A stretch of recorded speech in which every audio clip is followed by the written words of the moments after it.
दोस्तों, अगर ऐसी दिल को छू लेने वाली कहानियां आपको भी पसंद आती हैं, तो हमारे चैनल को लाइक और सब्सक्राइब जरूर कीजिए, ताकि हर नई कहानी सबसे पहले आप तक पहुंचे। चलिए, अब शुरू कहानी करते हैं आज वह की कहानी। चिट्ठी जो कभी भेजी नहीं गई। सर्दियों की हल्की ठंडी शाम थी। सूरज ढल रहा था और आसमान में सुनहरी रोशनी फैल रही थी। छोटे से शहर के एक पुराने मोहल्ले में एक लड़का अपनी छत पर बैठा आसमान को देख रहा था। उसका नाम था आरव।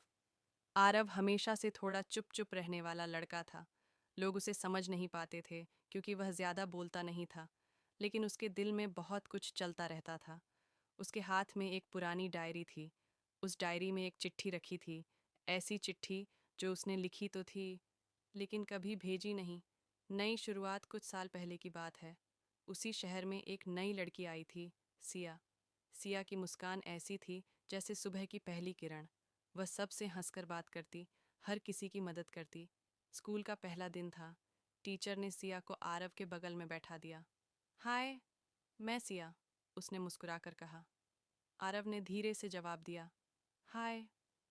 उस दिन से दोनों की दोस्ती शुरू हो गई।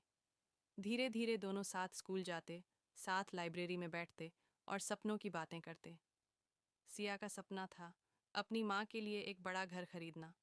आरव का सपना था अपने शहर का सबसे अच्छा लेखक बनना। वो चिट्ठी एक दिन सिया ने कहा, अगर कभी मैं यहाँ से चली गई तो क्या तुम मुझे याद रखोगे? आरव हंस पड़ा, पागल हो क्या? दोस्त कभी भूलते हैं क्या? लेकिन उसी रात आरव ने पहली बार एक चिट्ठी लिखी। उसमें लिखा था, सिया, शायद मैं कभी कह न पाऊँ, पर तुम्हारे आने से मेरी दुनिया बदल गई है। वह चिट्ठी उसने डायरी में रख दी। वह डरता था कहीं दोस्ती भी न खो दे। अचानक बदलाव। एक साल बाद अचानक सिया के पापा का ट्रांसफ़र हो गया। उसे दूसरे शहर जाना था। जब सिया ने यह बात बताई, आरव चुप हो गया। उसके पास कहने के लिए बहुत कुछ था, लेकिन शब्द नहीं थे। आखिरी दिन स्टेशन पर सिया ने कहा, आरव, तुम एक दिन बहुत बड़े लेखक बनोगे, और जब तुम्हारी किताब छपेगी तो सबसे पहले मुझे भेजना। ट्रेन चल पड़ी। आरव बस खड़ा देखता रहा। उस दिन भी वह चिट्ठी नहीं दे पाया। सालों बाद समय बीत गया। आरव ने पढ़ाई पूरी की। उसने लिखना नहीं छोड़ा। हर दर्द, हर याद वह शब्दों में उतार देता। आखिरकार उसकी पहली किताब छप गई। किताब का नाम था वो चिट्ठी जो कभी भेजी नहीं गई। लॉन्च के दिन भीड़ लगी थी। आरव मंच पर खड़ा था, लेकिन उसकी नज़र भीड़ में किसी को ढूंढ रही थी। अचानक पीछे से एक जानी पहचानी आवाज़ आई, क्या अब भी चिट्ठियाँ डायरी में ही रखते हो? आरव ने मुड़कर देखा। सामने सिया खड़ी थी। वह मुस्कुरा रही थी, बिल्कुल पहले की तरह। अधूरी बात पूरी हुई।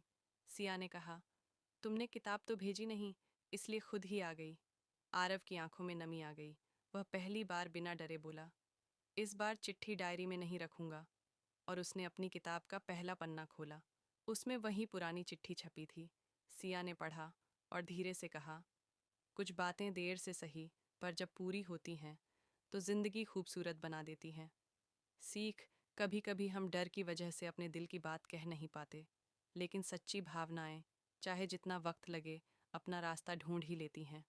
अगर आपके दिल में भी कोई बात है तो उसे कहने में देर मत कीजिए, क्योंकि कुछ चिट्ठियाँ अगर समय पर भेज दी जाए तो ज़िंदगी बदल सकती है।